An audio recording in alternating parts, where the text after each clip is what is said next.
Bom dia! E eu agradeço ao Mike por sua oração. Significa muito saber que você está orando por mim. Eu espero que você ore por mim mesmo enquanto eu compartilho e ensino. Eu oro por mim quando eu compartilho e ensino.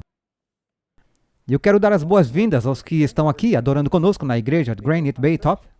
E sabemos que também temos muitas pessoas que estudam e adoram conosco, que estão assistindo em diferentes partes do mundo, às vezes até num dia diferente da semana. Eu acabei de receber um e-mail esta manhã, uma mensagem de alguns amigos que estão no Oriente Médio. E para eles o sábado já está acabando. Mas damos as boas-vindas a todos que estão se juntando a nós. Estamos passando por uma série, é uma nova série, com o título De Capa a Capa, Jesus em toda a Bíblia.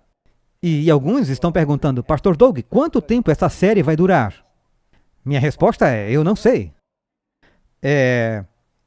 É um livro grande. Por exemplo, esta manhã estamos na parte 3, vamos falar sobre José, e estudando eu pensei que essa seria uma parte da apresentação. Então eu pensei, não, precisa da apresentação inteira. E enquanto estudava eu pensei, só vai dar para falar a metade de José hoje. Mas eu espero que você seja abençoado e encorajado no processo. Alguém desenvolveu um programa de computador, alguns anos atrás, onde você poderia tirar seu álbum de família, muitas fotos da família e eventos diferentes e enviá-los para esse grupo e você diz, aqui está uma foto da vovó e eu quero que você crie um mosaico do rosto da vovó com as fotos de toda a família. E eles faziam isso. Você olhava e pensava, isso é um mosaico da vovó, mas você aumenta o zoom e, na verdade, são fotos de toda a família. E alguém em uma igreja teve uma ideia. Decidiram fazer isso com Jesus. E então essa igreja, com centenas de membros, enviou fotos de todos os membros da igreja e fotos de família. E eles fizeram isso. E quando você olha, você pensa que está vendo uma foto do rosto de Jesus. Mas cada um desses ladrilhos, e quando você aumenta o zoom, na verdade, fotos de diferentes pessoas que são membros daquela igreja. E eu pensei, bem, é uma ótima analogia do que a igreja realmente é. Você e eu somos o corpo de Cristo. Nós criamos esse mosaico. Mas a Bíblia também faz isso com Jesus. Pois toda a Bíblia e todas as histórias da Bíblia são como ladrilhos em um mosaico que nos dá a imagem da face de Jesus. E veremos à medida que avançamos. Você lembra do versículo sobre o qual falamos lá em Lucas, capítulo 24? Nos diz que Jesus disse aos 2 discípulos no caminho para Emaús, e começando por Moisés e todos os profetas, ele expôs a eles, em todas as Escrituras, as coisas a seu respeito. Toda a Bíblia está contando a nós sobre Jesus. E a história de José, em particular, é como uma pequena tapeçaria colorida de Cristo. Então espero que tenham suas Bíblias e junte-se a mim. Vamos continuar de onde nós paramos. E vá para o livro de Gênesis, capítulo 35. Gênesis, capítulo 35. Hoje, provavelmente, vamos apenas passar pelo capítulo 37 de Gênesis. E eu quero que você vá quase até o final. E você verá de novo, estamos vendo sobre a história de José voltando à terra prometida. E antes que ele volte para casa, Raquel morre. E você pode ler ao dar à luz a Benjamim, o irmão mais novo de José, verso 18. E aconteceu que, saindo-lhe a alma, porque morreu, chamou-lhe Benoni, que significa filho da minha tristeza. Mas seu pai o chamou Benjamim, que significa filho da minha mão direita. Claro que a palavra Ben na Bíblia significa filho. E você também encontrará a palavra bar, significando filho de. Portanto, aqui Raquel morre dando à luz em Belém, ao filho da sua mão direita. E Jesus, é claro, é o filho da mão direita. Ele nasceu em Belém. Agora, o nome Raquel significa você como uma ovelha mãe. E você tem cordeiros. E o primogênito de de Raquel, eu estou dizendo que Maria teve um cordeiro. O primeiro filho de Raquel, o primogênito de Raquel, era José.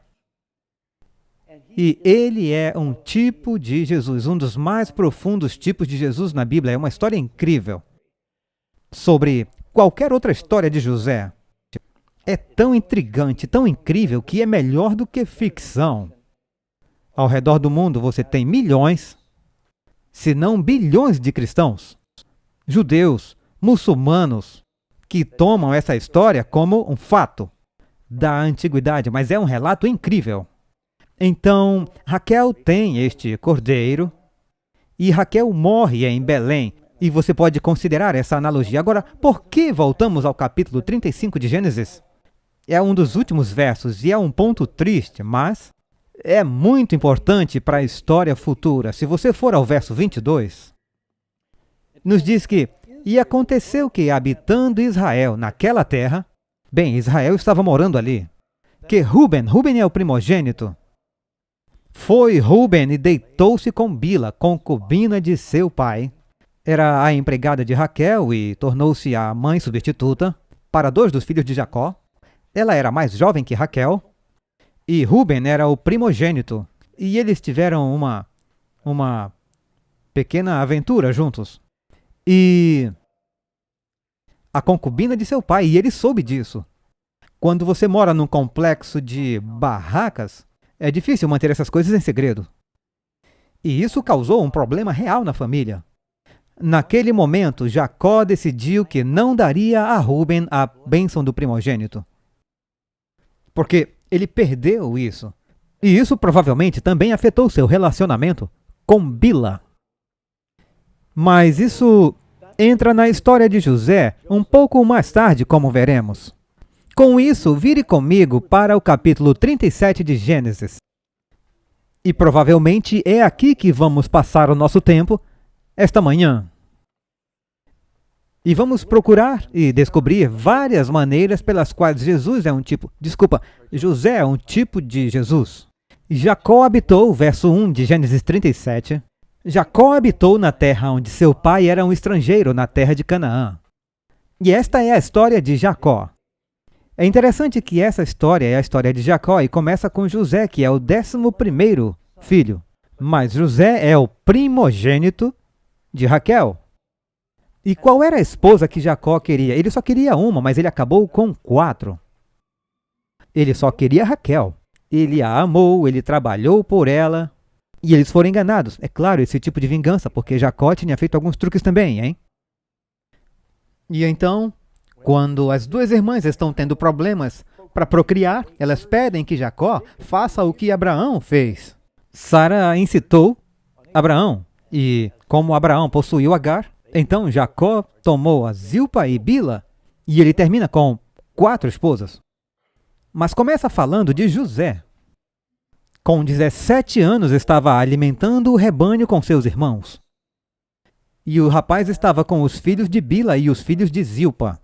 Agora, é claro que Léia ainda estava viva neste momento, a irmã de Raquel. Ela era a esposa principal agora, de Jacó.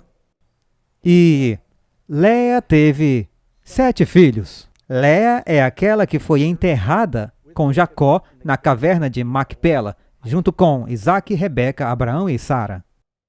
Então, apenas os patriarcas e as esposas, através de quem Jesus veio, Agar não foi enterrada lá. Raquel também não. A Bíblia diz que quando Raquel morreu, eu não li, mas a Bíblia diz que quando Raquel morreu, em Belém, Jacó ergueu um pilar, ele ergueu uma pedra, o que é muito interessante, porque o que acontece para Jacó quando ele sai para ir para Harã e procurar uma esposa? Ele tem aquele sonho de uma escada para o céu e ele coloca uma pedra. E nos conta que quando ele vê Raquel pela primeira vez, havia uma pedra que bloqueava o canal para o poço. Jacó move a pedra e então ele beija Raquel. Agora ele volta para a terra prometida, Raquel morre e ele coloca uma pedra. Agora, é claro que temos um outro estudo sobre Cristo sendo a rocha. Então, nos diz que eles eram pastores. Agora, que tipo de pastor era José? Ele é um bom pastor. E enquanto você ler comigo, observe que tem algumas coisas diferentes sobre José. José é o filho amado, ele é o irmão rejeitado e ele é o servo fiel. E então você verá mais tarde como soberano. Primeiro, ele é o filho amado.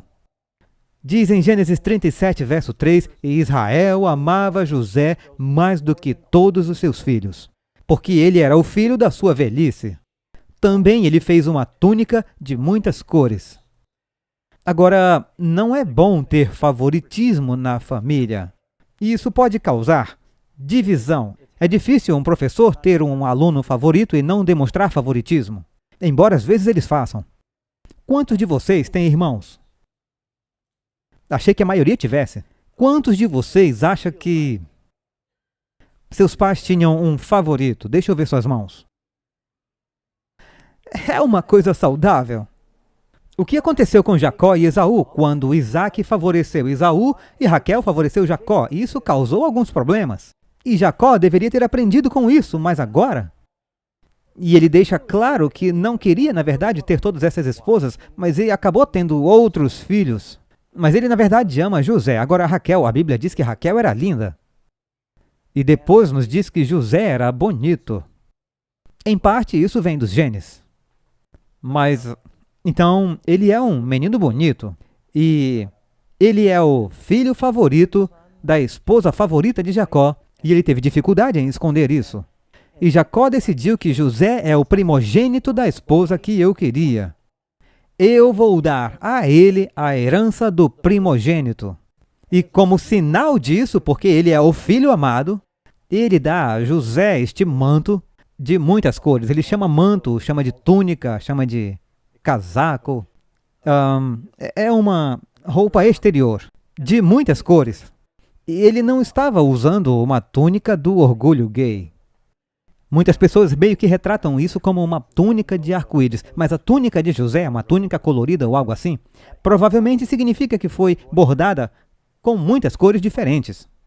E era real. Agora você encontra essas túnicas de várias cores em outros lugares. Você procura, por exemplo, em 2 Samuel, capítulo 13, verso 18. Fala sobre Tamar. Tamar é uma das filhas do rei Davi, ela é uma princesa. E diz que ela usava um manto de muitas cores, porque as filhas virgens do rei usavam tal roupa. Em Salmo 45, verso 13, diz que a filha do rei é toda gloriosa dentro do palácio. Suas roupas são tecidas com ouro, você vê o princípio do bordado aqui? Tecida com ouro, ela será trazida ao rei em um manto de muitas cores. E isso era comum quando alguém era considerado a realeza ou o príncipe ou alguém que herdaria. Eles tinham esses casacos de muitas cores. Então ele está tratando José desde a tenra idade como realeza, por assim dizer. Ele é o filho que vai herdar todas as coisas. Então, Jesus e José foram os filhos primogênitos por meio de milagres. Raquel era estéril. Mas pelas orações de Jacó, ela finalmente deu à luz. A Bíblia nos diz que o pai de José o amava mais, ele é o filho amado. Veja João 5,20. Aqui diz, porque o pai ama o filho. A Bíblia nos fala, é claro, que Deus amou tanto o mundo que deu seu filho unigênito, Jesus. Jesus é o filho amado do pai. Então vemos aí aquele relacionamento com o filho amado. E é tão óbvio que está transbordando, está realmente incomodando os outros irmãos. Então, a seguir vemos a seguir vemos José. Eu vejo os dois. Tenho visão dupla quando leio essa história. A seguir vemos José como o irmão pastor rejeitado. Eu vou ler agora, voltando a Gênesis 37, verso 2. E estas são as gerações de Jacó, sendo José de 17 anos, apacentando as ovelhas. Aqui nos diz que ele é um pastor e diz que ele apacenta as ovelhas. É um outro tipo de Jesus. Sendo ainda jovem, andava com os filhos de Bila e com os filhos de Zilpa, mulheres de seu pai. E José trazia más notícias deles a seu pai.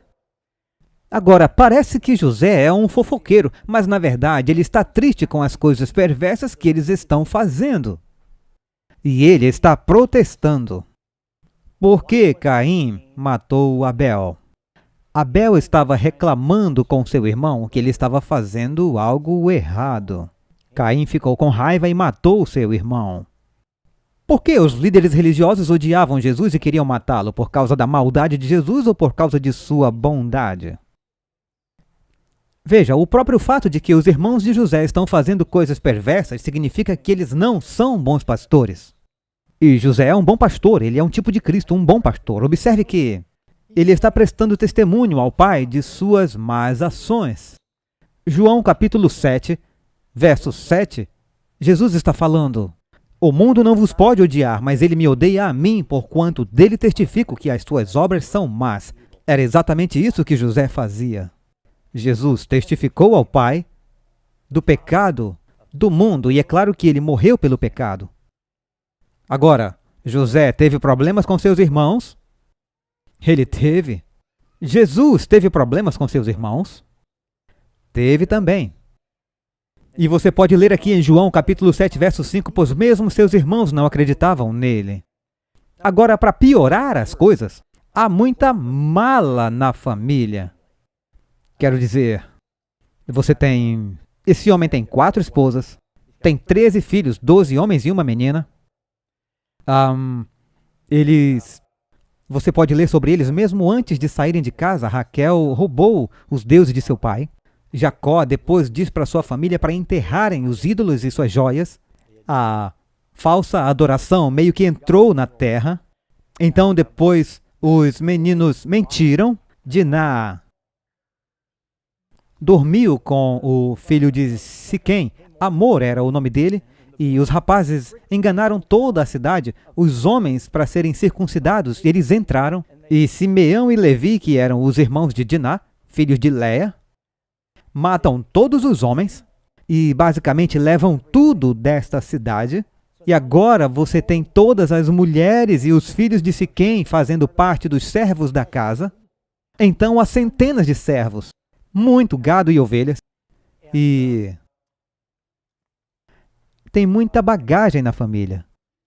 E os rapazes saíam e se comportavam mal quando estavam cuidando do rebanho, e José voltava com o coração partido e contava tudo ao pai. E dizia: as coisas não estão melhorando. Agora José começa a ter sonhos. Vamos chamá-los de visões de grandeza. E ele conta seus sonhos. Em Gênesis 37, verso 8, você lê onde José diz que teve esse sonho. Temos uma imagem disso aqui na tela. Ele sonha com este feixe. E um feixe é um feixe de grãos que foi colhido, embrulhado, e eles o colocam nos campos para que sequem, e você os deita e eles apodrecem. Você tem que levá-los para que eles sequem. E José disse: eu sonhei, e estávamos todos colhendo feixes. Eles não eram apenas pastores, eles eram fazendeiros, como Isaac. E José diz: eu sonhei, e o meu feixe se levantava, e todos os outros 12 feixes se curvavam a ele. Bem, eles entenderam o que isso significava. Os outros 11 feixes seriam seus irmãos.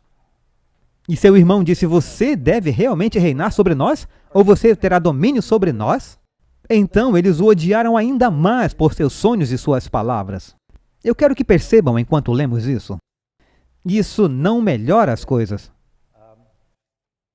Você olha e isso nos diz que eles o odiavam. E José não está tentando se gabar de seus sonhos. Ele apenas acredita que isso é uma revelação divina e ele quer que todos saibam disso. Essa Bíblia é nova e as páginas estão coladas. Vamos lá. Então, nos diz aqui no verso 4, seus irmãos viram que seu pai o amava mais do que todos os outros irmãos e eles o odiavam. E não podiam falar pacificamente com ele. Ele dizia: por favor, passe a lentilha. Eles diziam: bom, você quer mais lentilhas? Vou te dar o dobro de lentilhas. Não importa o que ele dissesse, eles sempre respondiam coisas ruins para ele. Agora, José teve um sonho, e ele o contou para seus irmãos, e eles o odiaram ainda mais. Vá ao verso 8. Seus irmãos disseram: você realmente reinará sobre nós? Ele teve outro sonho sobre o sol e a lua, se curvando, e essas 12 estrelas, e eles o odiaram ainda mais por seus sonhos e suas palavras. Quando ele conta o sonho sobre o sol e a lua e as 12 estrelas se curvando para ele, o pai ouviu e pensou: bem, se os rapazes são as 12 estrelas e o sol e a lua são o pai e a mãe, então quer dizer que até Jacó tem que se curvar a ele. Diga que sonho é esse que você sonhou, sua mãe e eu? Provavelmente ele está falando de Léa, que tecnicamente é a mãe de José. Sua mãe, eu e seus irmãos nos curvaremos a você, diante de você? E José disse: eu tive esse sonho vívido de Deus, eu não tenho certeza do que isso significa exatamente. mas eu senti que precisava contar a alguém. Foi um sonho mesmo? Se tornaria realidade? Ele é um jovem, é inocente e não sabe o que fazer com isso. E eles então o odiaram ainda mais por causa de seus sonhos. Mas e quanto a Jesus? E eles disseram: você realmente reinará sobre nós? Foi o que seus irmãos disseram. Jesus conta uma parábola em Lucas 19:14. Os seus cidadãos odiavam-no e mandaram após ele embaixadores, dizendo: não queremos que este reine sobre nós. As mesmas palavras que você encontra na história de José. É uma parábola que Jesus usa para explicar que seu próprio povo iria negá-lo como rei. Daí nos conta que havia um problema com a inveja, por causa do favoritismo. Gênesis 37, verso 11. E seus irmãos o invejavam, mas seu pai manteve o assunto na mente. Atos capítulo 7. Agora aqui em Atos capítulo 7 você tem Estevão pregando sobre José. E os patriarcas, ficando com inveja, venderam José para o Egito. Então até no Novo Testamento diz que havia um problema com a inveja. E quanto a Jesus, havia algum problema com os líderes religiosos terem inveja de Jesus? A Bíblia diz assim em Mateus 27:18. Pois ele, Pilatos, isso é durante o julgamento, Pilatos sabia que eles o entregaram por inveja. Por que eles invejavam Jesus? Porque os líderes religiosos faziam tudo o que podiam para obter o louvor e a adoração dos homens. Eles oravam longas orações, tentando impressionar com sua piedade, enquanto, na verdade, eles roubam a casa das viúvas. E Jesus disse que a sua mão esquerda não saiba o que fez a sua mão direita, mas eles oravam para serem vistos. Eles davam para ser vistos pelos homens. Eles tocavam a trombeta, todos olhavam, eles queriam a atenção dos homens, queriam as multidões. E agora, quando as multidões começaram a seguir e acreditar em Jesus e falar sobre seus milagres e cantar seus louvores, como os sacerdotes e os líderes religiosos responderam? Com fúria e ciúmes. Inveja. A inveja é como um veneno. E sim, até religiosos lutam contra a inveja. Provérbios 27, verso 4. O furor é cruel e a ira impetuosa. Mas quem poderá enfrentar a inveja? Provérbios 14, 30. O sentimento sadio é vida para o corpo, mas a inveja é podridão para os ossos. E verdade seja dita, há muitos cristãos que lutam contra a inveja. Talvez com alguém da família, como a família de Jacó. Ou talvez alguém de fora, eles estão se saindo melhor. Teve um irmão que me confessou. Durante a vida toda ele era um cristão, mas ele estava com raiva e inveja do seu irmão. Durante toda a vida, e ele finalmente teve que aceitar isso, e Deus o perdoou e o salvou desses sentimentos. Ele disse: meu irmão não fez nada de errado, ele estava apenas se destacando e tendo sucesso e fazendo muito melhor do que eu o invejava. E isso estava só destruindo sua experiência com Jesus. Há pessoas que lutam com a ideia, porque ela só tem um e a outra pessoa tem dois. E isso a corrói. Mas você leu aí que seus irmãos o odiavam e o odiavam mais e mais. Então, esse é um ódio profundo. Então, quando eles têm a chance de expressar esse ódio, as coisas não vão bem. Diz que, finalmente, Jacó diz: eu preciso que você procure seus irmãos. Então, se você olhar aqui em Gênesis 37, verso 16, Jacó chama José e ele disse: eu não recebi nenhuma notícia de seus irmãos, eu quero saber como eles estão. Se estão cuidando dos rebanhos, das milhares de ovelhas que Jacó tem? E ele disse: eu quero que você vá procurá-los. Então José é enviado pelo pai para procurar seus irmãos perdidos. Jacó procura por José para encontrar os perdidos. Agora, eu preciso dar ênfase a isso, pois está bem claro que essa é a missão de Jesus. Buscar e salvar os perdidos. Foi o que Jesus disse: eu vim para buscar e salvar os perdidos. Você pode ler em Mateus 15, verso 24. E ele respondendo disse: eu não fui enviado senão às ovelhas perdidas da casa de Israel. Qual o nome de Jacó? Israel. Israel, Jacó, a mesma pessoa. Agora Jacó tinha algumas ovelhas perdidas, seus filhos, com as ovelhas. Ele não sabia onde estavam.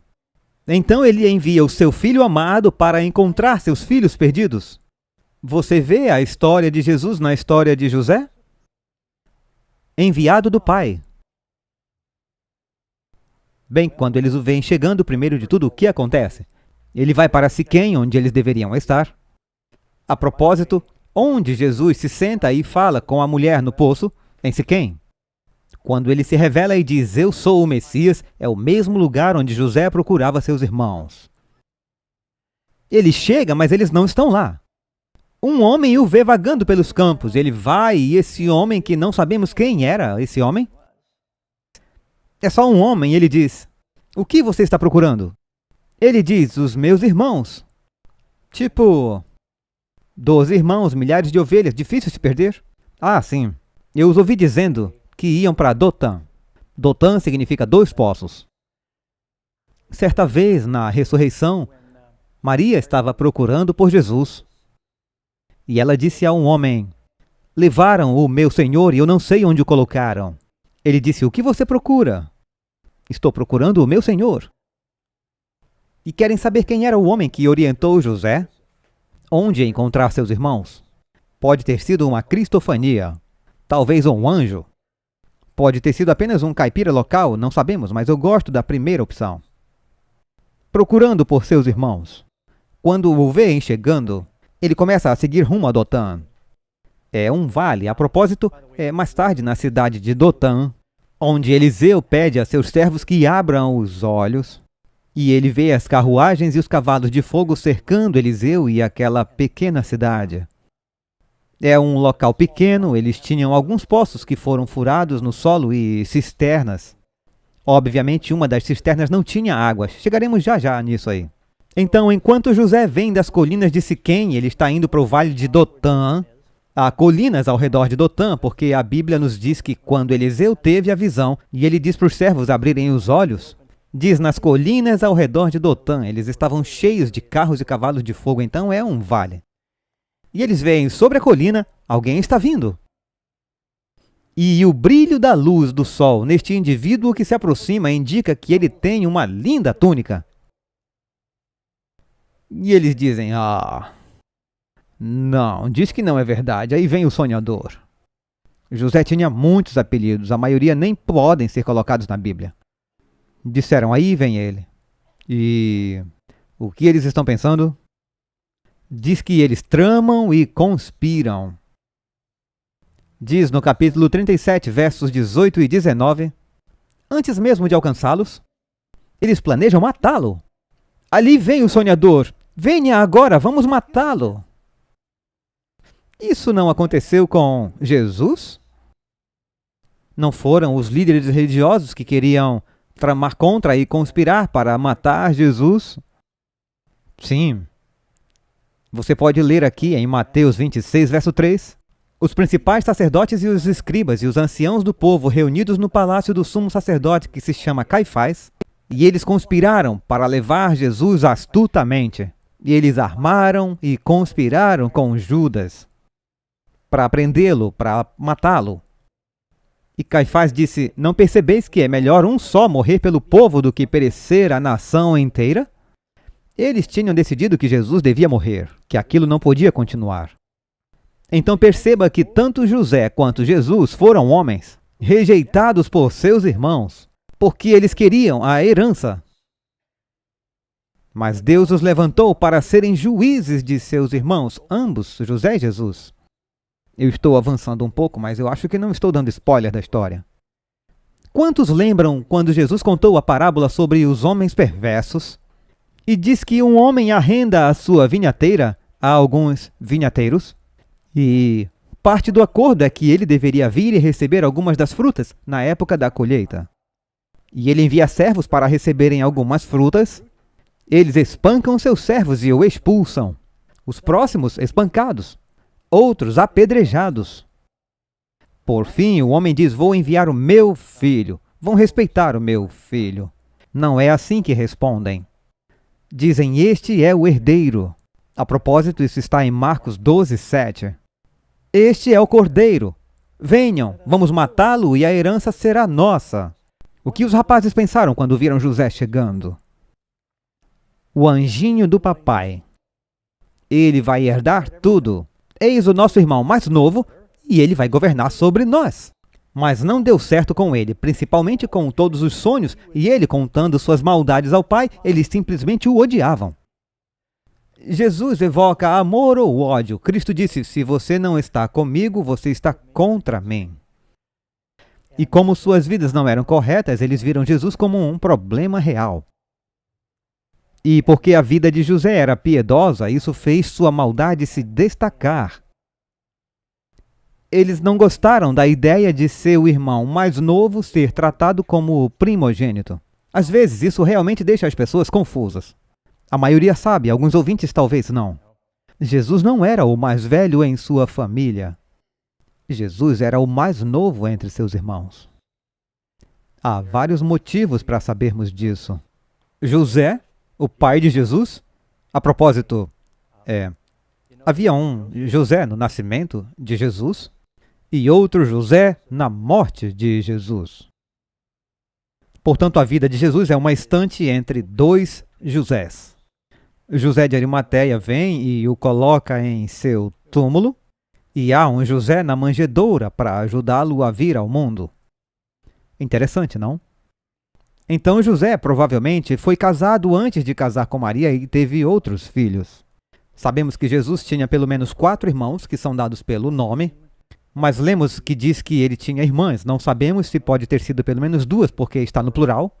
E a razão para sabermos disso é porque, por um lado, quando Jesus está pendurado na cruz, se José estivesse vivo ou se ele tivesse outros irmãos de sangue, por que Jesus confiaria o cuidado de sua mãe ao apóstolo João?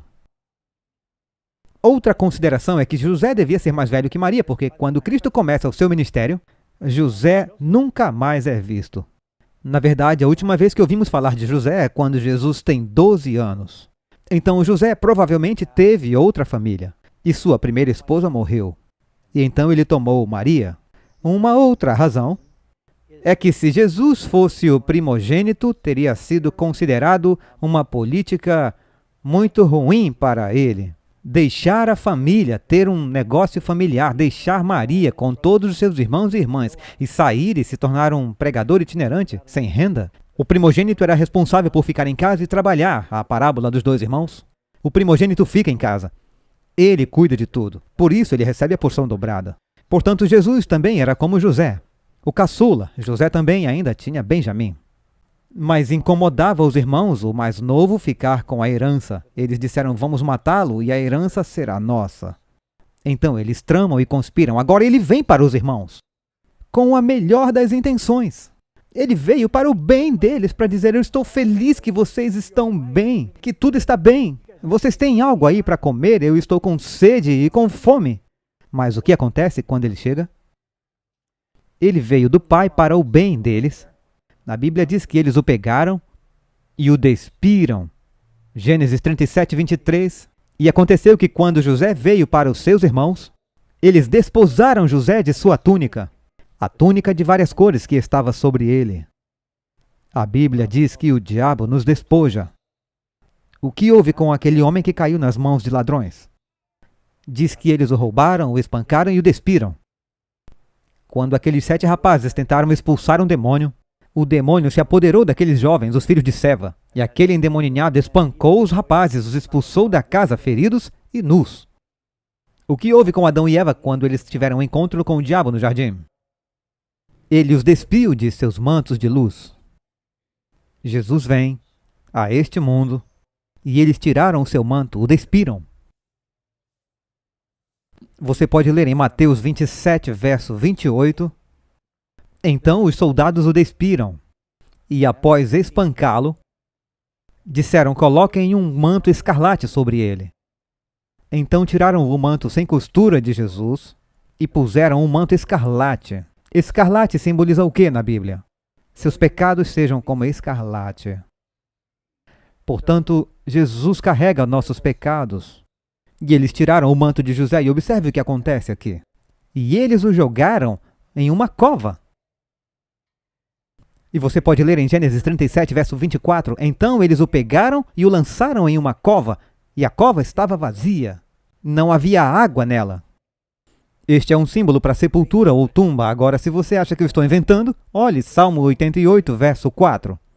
Estou contando com aqueles que descem à cova. A deriva entre os mortos, como um morto que jaz na sepultura. Aquela cova é um símbolo de quê? Da sepultura. Depois que Jesus foi despojado, ele também foi para a cova, por você e por mim. Veja que a vida inteira, isso é incrível. É só isso é incrível. José era real. Mas a vida dele, pela providência de Deus, se torna um modelo para que possamos reconhecer Jesus quando ele vier. Tudo o que acontece com ele. Então ele desce ao poço. Você pode ler aqui em Gênesis capítulo 42, verso 21. Agora, eu vou avançar um pouco aqui só para você ter uma ideia do contexto. Quando os irmãos foram testados por José, eles não sabiam que José estava ouvindo. Isso vai ser o nosso assunto da semana que vem. Ele menciona uma coisa específica. Gênesis 42, 21. Eu só estou avançando para a gente ver esse verso. Eles dizem um ao outro sem saber que José está ouvindo: somos verdadeiramente culpados em relação ao nosso irmão, porque vimos a angústia de sua alma quando ele nos implorou e não quisemos ouvir. Por isso essa angústia veio sobre nós. Então, quando eles pegaram José e o despiram, ele implorou a eles: irmãos, o que vocês estão fazendo? E eles o jogaram em uma cisterna, que ele não pode sair, é muito fundo. E não há água lá, ele não tem nada para beber. E para fazer valer a pena, a Bíblia diz que depois de jogá-lo na cova, eles o odiaram ainda mais. Eles sentam-se e comem.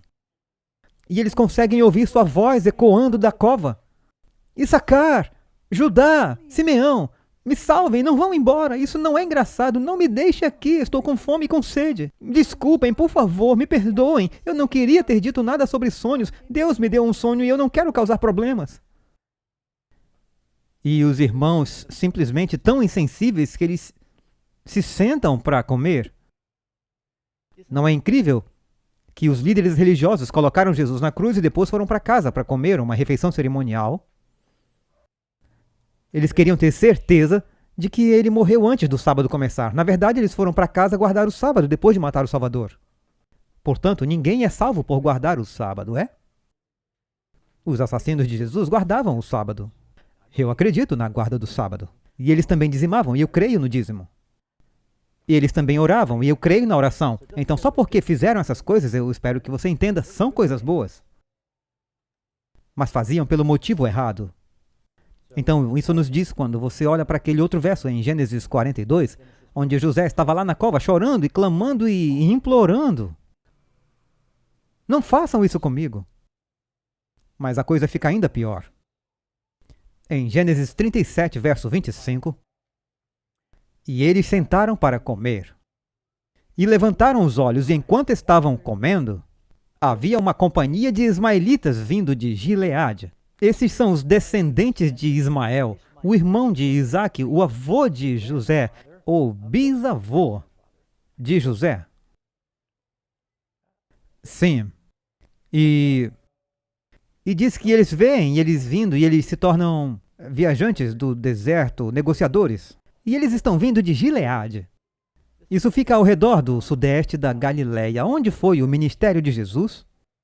Não foi na área da Galileia. Agora, Gileade é especialmente famosa por suas especiarias. E você pode ler sobre isso em Jeremias. Fala sobre o bálsamo em Gileade. Você já ouviu aquela música que é um bálsamo em Gileade? E eles tinham especiarias preciosas como incenso e mirra. E esses mercadores não fazem nada de errado. E Judá está dizendo: por que temos que matar nosso irmão? Judá, não Judas, mas na verdade é o mesmo nome. Ele diz: não faz sentido matá-lo. Vamos vendê-los para os midianitas. Então os mercadores midianitas passam por ele no verso 28. Passando, pois, os mercadores midianitas, tiraram e alçaram a José da cova. E venderam José aos ismaelitas por 20 moedas de prata, os quais levaram José ao Egito. É interessante. Depois que Jesus nasceu, alguns sábios vieram com especiarias. E então José, usando as especiarias, desce para o Egito. E ele é vendido lá para ajudar a pagar a permanência deles no Egito. o ouro, o incenso e a mirra. Agora, você pode estar pensando, bem, Jesus é vendido por 30 moedas de prata, mas Judá vende José por 20 moedas de prata. Mas por que você acha que os ismaelitas o venderam quando chegaram ao Egito? Se compra por um preço reduzido e vende-se com um lucro. Não é assim que se faz nos negócios? Concordam? Agora veja Êxodo capítulo 21. Desculpem, Êxodo capítulo 21, verso 32.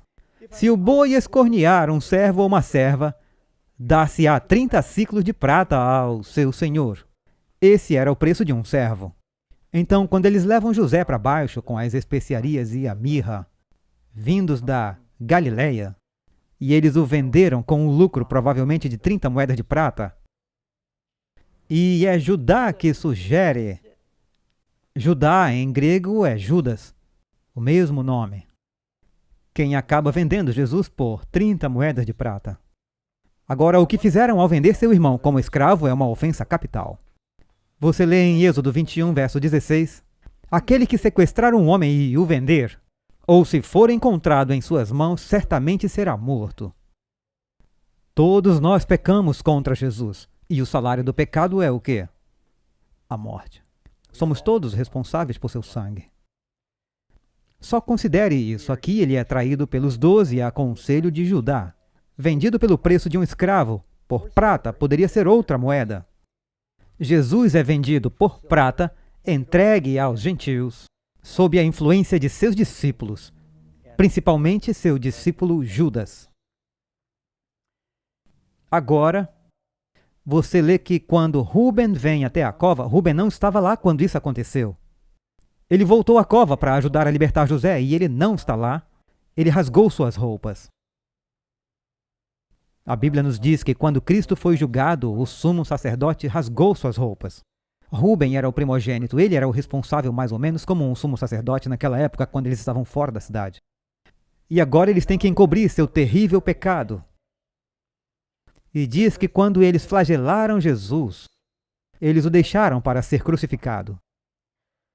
Após pegarem o manto de Jesus, eles o chicotearam, e esse é aquele manto sem costura, e o envolveram de novo com o manto. O que acontece com o manto? Se alguém é chicoteado e espancado, ela tem sangue nas costas. Ela está machucada e, se veste uma camisa, mancha a camisa. Muitos homens fazem isso quando se barbeiam. Se fazem a barba. A túnica que Jesus vestiu era uma túnica manchada de sangue. Então agora os irmãos estão em apuros. Como é que vamos avisar o nosso pai que o seu favorito se foi? E então eles tiveram essa ideia de que, a propósito, eu quero ler para vocês João 19, 23. Quando os soldados crucificaram Jesus, pegaram suas vestes, fizeram 4 partes para cada soldado, além também da túnica. Agora a túnica era sem costura, tecida por cima em uma só peça.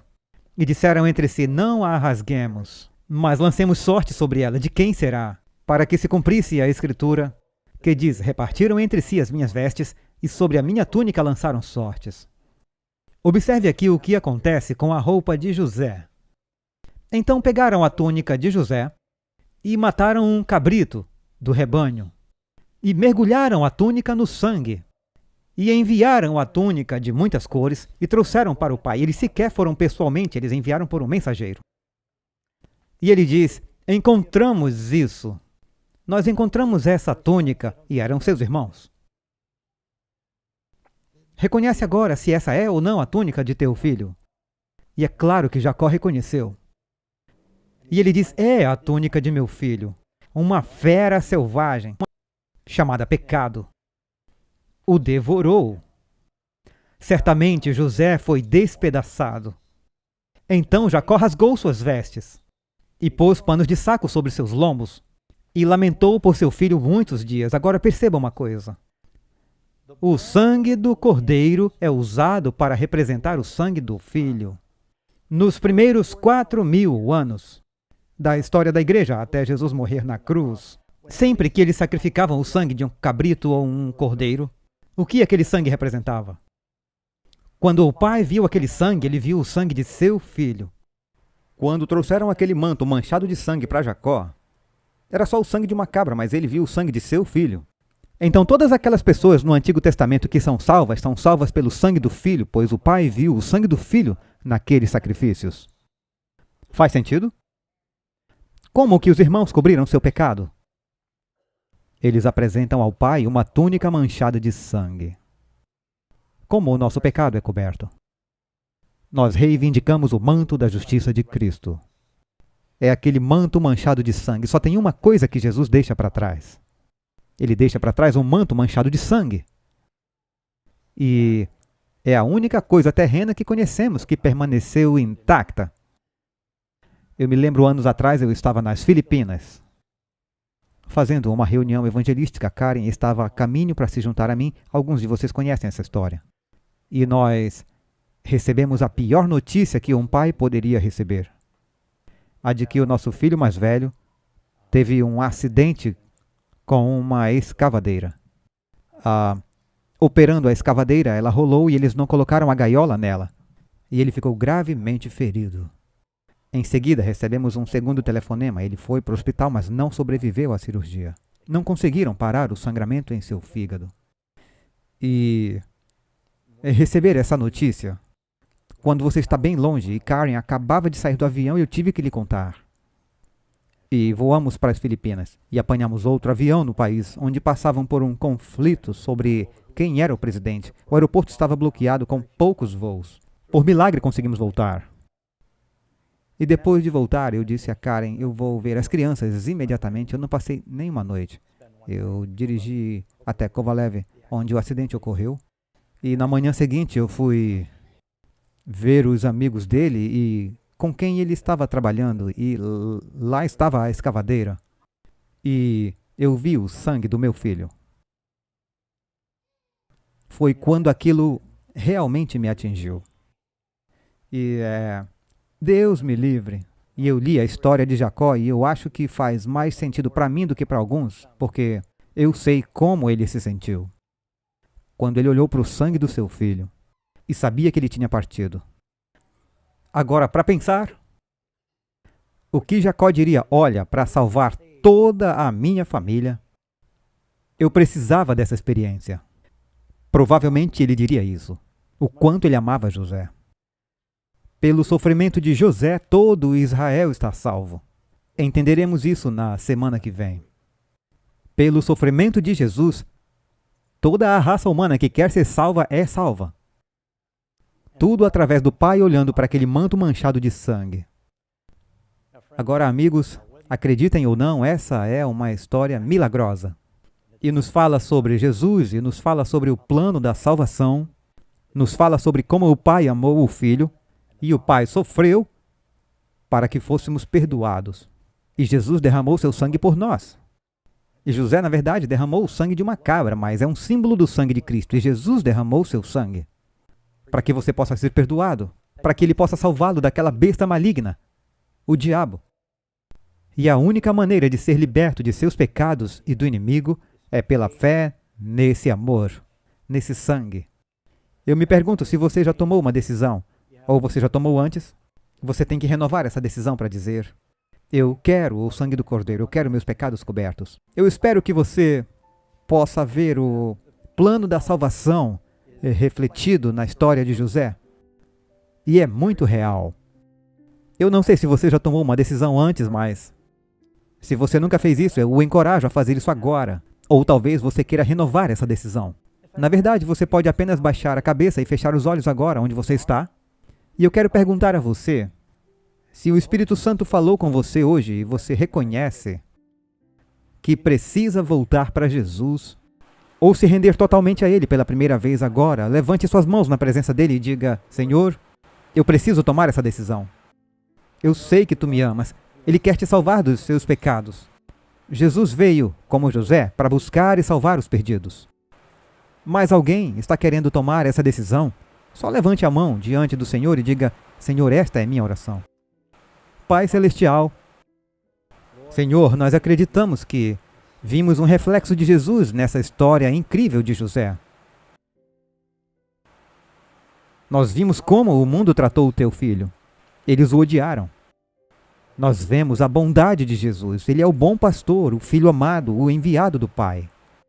E, Senhor, eu oro para que possamos entender que Ele foi enviado para derramar seu sangue para cobrir nossos pecados. Que vamos nos envolver nesse manto de justiça hoje. E que possamos sair deste lugar como teus filhos perdoados. Abençoe cada pessoa. Para esse fim, pedimos em nome de Jesus. Amém.